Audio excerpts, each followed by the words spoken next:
নমস্কার বন্ধুরা, সৌজন্য লাইফস্টাইলে আপনাদেরকে জানাই অনেক স্বাগত। আশা করি আপনারা সবাই খুব ভালো আছেন, সুস্থ আছেন।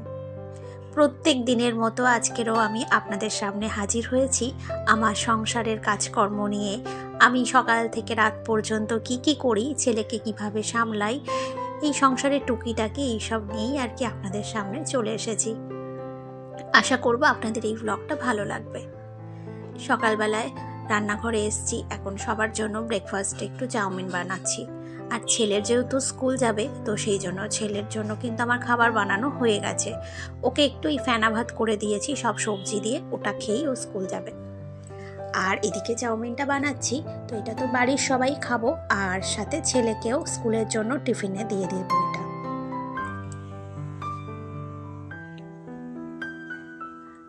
ছেলেকে এখন রেডি করিয়ে দিচ্ছি, ওকে স্কুলে পাঠাবো। আর ওদের 23শে জানুয়ারি স্কুল ছুটি ছিল, তো সেই জন্যই বলেছিল যে পরের দিন যে কোনো ট্র্যাডিশনাল ড্রেস পরিয়ে পাঠাতে, আর সেই জন্যই আর কি এই পাঞ্জাবিটা পরানো।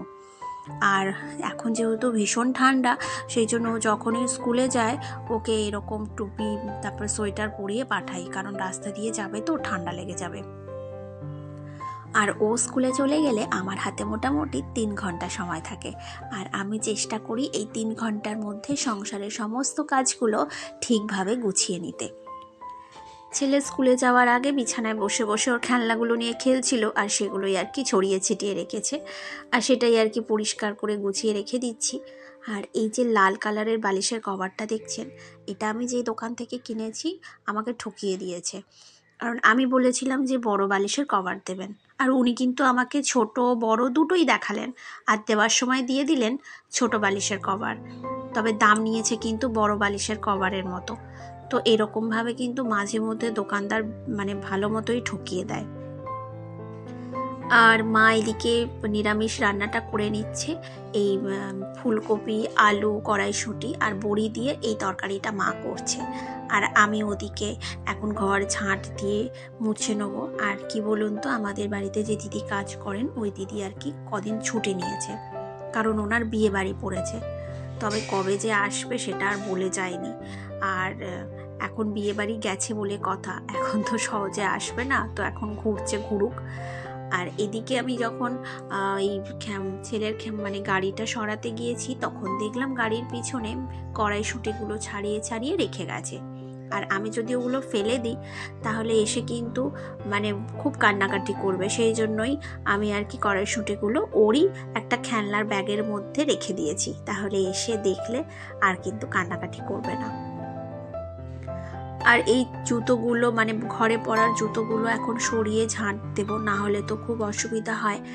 আর আমাদের এই ফ্ল্যাটের স্পেসটা না ভীষণ কম, কারণ লম্বায় ফ্ল্যাটটা বড় আর চওড়ায় খুব ছোট, সেই জন্য যখন অনেক লোক হয়ে যায় তখন না খুব অসুবিধা হয়।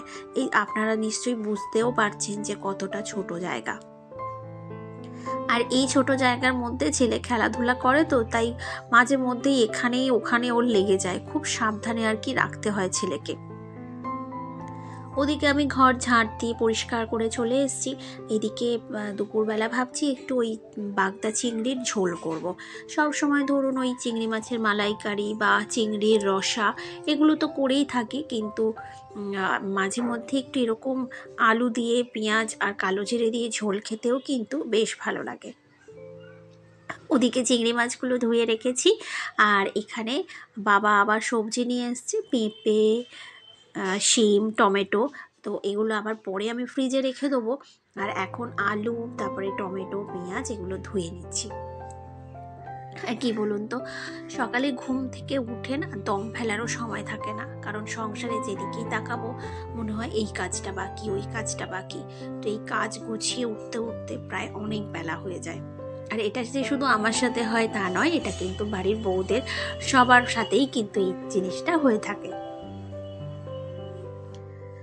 চিংড়ি মাছগুলো ভাজার আগে আমি চিংড়ি মাছে একটু হলুদ আর সামান্য একটু নুন দিয়ে ফেলেছিলাম, তবে নুনটা দিতেও সেরকমভাবে দিইনি, কারণ ভাবলাম নুনটা দিয়ে তারপর ভাজলে না চিংড়ি মাছ থেকে প্রচুর জল বেরোবে, আর সেই জন্যই আর কি যখন চিংড়ি মাছটা ভাজা হয়ে যাবে তারপর আমি একটু নুন দিয়েছিলাম।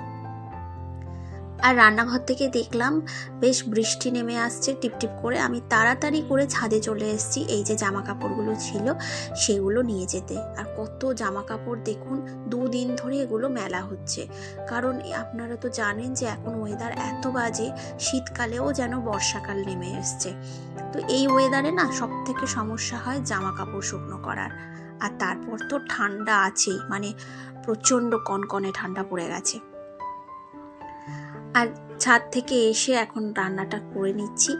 আর আজকে না চিংড়ি মাছের খোসাটা ছাড়াইনি, কিছু খোসা ছাড়িয়েছি যেটা ছেলে খাবে। ছেলের জন্য ওই 4-5টা মতো চিংড়ি মাছ নিয়েছিলাম, তো সেটা আর কি খোসা ছাড়িয়ে রেখেছি।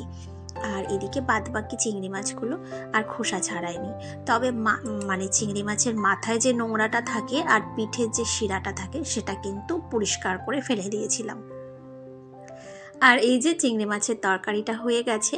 আর ওদিকে না আজকের একটু টমেটোর চাটনি করেছিলাম, কারণ শাশুড়ি মা কদিন ধরেই বলছিল যে অনেক দিন চাটনি খাওয়া হয় না, তো সেই জন্য আজকের একটু চাটনি বানিয়েছিলাম। খেতে বসার আগে কিছুটা তরকারি আমি তুলে রেখেছিলাম, কারণ ওটা ওবেলা খাওয়া হবে সেই জন্য। আর এদিকে খাওয়া টাওয়ার পরে আমি এখন বাসনগুলো সব মেজে নিচ্ছি। আর আজকের কিন্তু প্রায় অনেক বাসন পড়েছে, 2টো কড়া, হাঁড়ি এগুলো সব পড়েছে, প্রেশার কুকার। তো সমস্ত কিছু আর কি এখনই আমি মেজে নিচ্ছি। আর এই গ্যাসের উপর যেগুলো এগুলো কিন্তু মাজা হয়ে গেছে, আর এগুলো এখন মাজছি।